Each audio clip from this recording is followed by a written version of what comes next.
నమస్తే, welcome to Andhraprabha. So బీజేపీలో ఉన్న కాసర్ల వెంకటేశ్వర గారు బీజేపీ జనరల్ సెక్రటరీ ఉన్నారు. సో కేసీఆర్ పైన బండి సంజయ్ చేసినటువంటి వ్యాఖ్యలను దాసోజు శ్రవణ్ పెద్ద కామెంట్స్ చేశారు. సో ఈ కామెంట్స్పై మాట్లాడతారు. సో సార్, అసలు ఏంటి దాసోజు శ్రవణ్ మాటలపై? దాసోజు శ్రవణ్ అన్న మాటలు ఏంటంటే ఈడీ ఉంది, సిబిఐ ఉంది, సిఐడి ఉంది, అన్ని సంస్థలు ఉన్నాయి. ఒకవేళ కేసీఆర్ నిజంగానే చేసి ఉంటే వీళ్ళతో దర్యాప్తు చేయించవచ్చు. ఇప్పుడు వాళ్ళు అన్న మాటలే వాళ్ళకి చెప్పినాం భయ్. దాసోజు శ్రవణ్ కానీ లేకపోతే ఆర్ఎస్ ప్రవీణ్ గారు ఇంతకుముందు వాళ్ళు చేసిన విమర్శలనే మేము అన్నాం. మేము కొత్తగా అన్న విషయాలు ఏం లేవు. దొంగ నాళ్ళే అన్నారు, నియంత నాళ్ళే అన్నారు, ఫాసిస్ట్ నాళ్ళే అన్నారు, గజ దొంగ ఆలే అన్నారు, మా కాచిగూడలో కేసు బుక్ అయిందని ఆర్ఎస్ ప్రవీణే అన్నాడు. వాళ్ళు అన్న మాటలే మేము అన్నాం. దానికి వీళ్ళే రాద్ధాంతం చేసి బట్టలు చింపుకుంటున్నారు. ఆ బట్టలు చింపుకోవాల్సినటువంటి అవసరం లేదు. అందుకనే వీడియో ప్లే చేసి మీ భాగవతం అంతా మీరు ఏం మాట్లాడారు దాన్ని మేము స్పష్టంగా చెప్పినాం. దాన్ని చూసుకుంటే మంచిది. కాబట్టి దాంట్లో మేము అన్నది దొంగల ముఠా అన్నాం. ఎస్, డైరెక్ట్గా దాన్ని కట్టుబడి ఉన్నాం. మీరు చేస్తున్న పని లిక్కర్ స్కామ్లు ఎవడు ఉన్నారు? బీఆర్ఎస్ పార్టీ లిక్కర్ స్కామ్లు ఉంది, ఆప్ లిక్కర్ స్కామ్లు ఉంది, సిపిఎం పినరన్ విజయ్ లిక్కర్ స్కామ్లో ఉన్నాడు, డిఎంకే లిక్కర్ స్కామ్లో ఉన్నారు. అందరు దొంగలు కలిసి ఊర్లు పంచుకొని ప్రయత్నం చేస్తారు. కాబట్టి మేము స్పష్టంగా చెప్పినాం. దాంట్లో ఏం తప్పేం లేదు కదా. సో బీసీల పైన ప్రేమ ఉంటే నిజంగా పార్లమెంట్లో బిల్ పాస్ చేయాలా? బీసీ బిల్ అంటే అరే, కామారెడ్డి డిక్లరేషన్లో కేంద్రం పాస్ చేస్తే మేము పెడతామన్నారా? మీరు ఎట్లా చేస్తారో చేయండి.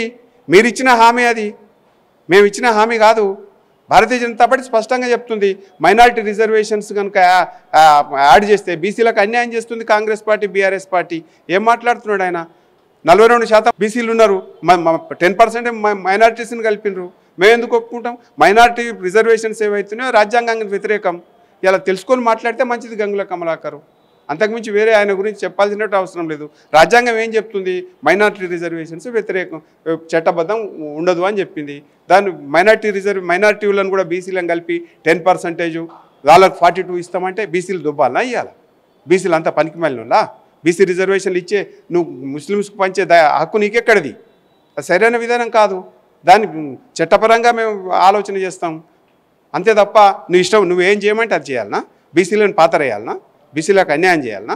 42% బీసీలకు ఇస్తావా చెప్పు, మైనారిటీస్ లేకుండా. దాని గురించి ఆలోచన చేస్తాం. ఏం చెప్తారు సార్? 15 నెలల నుంచి అంటే తెలంగాణ రాష్ట్రంలో మహిళల పైన అగత్యాలు జరుగుతూ ఉన్నాయి. ఏం చెప్తారు? అది మహిళల పైన అగత్యాలు జరుగుతూ ఉన్నాయి. నిన్న ఎంఎంటీఎస్ ట్రైన్ ప్రభుత్వం టోటల్ ఫెయిల్యూర్ ప్రభుత్వం. వాళ్ళే ఒప్పుకున్నారు. రేవంత్ రెడ్డి గారే చెప్పారు, మేము ఏం చేయాలి, ప్రజలలో అసంతృప్తి ఉంది, ఏం చేయలేకపోతున్నాం అని. ఇది అన్ని విషయాలలో కూడా ఈ total 100% failure government. Revanth Reddy ఉట్టిగానే బొమ్మ లెక్క ఉన్నాడు తప్పితే ఆయన ప్రభుత్వం చేతనైతే లేదు.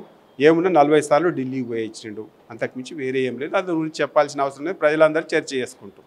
ఏంటి బీజేపీ ఎజెండా? ఏంది? డీలిమిటేషన్ పైన పెద్ద ఎత్తున ప్రతిపక్షాలు డిమాండ్. డీలిమిటేషన్ ఇంకేం కేంద్ర ప్రభుత్వం అది రాజ్యాంగబద్ధంగా చేస్తారు. దాని గురించి విధి విధానాలు తయారు కాలేదు. పార్లమెంట్లో చర్చ పెడతారు. అవన్నీ తర్వాత ఆలోచన చేద్దాం. లేని దానికో ఇలా ఆరాట పడుతున్నారు ఉత్తుగానే. ఏదో అంశాలు లేవు కాబట్టి ఇది ఒక అంశాన్ని తీసుకొని ప్రజలను డిస్టర్బ్ చేయాలని చూస్తున్నారు తప్పితే వేరే ఏం లేదు.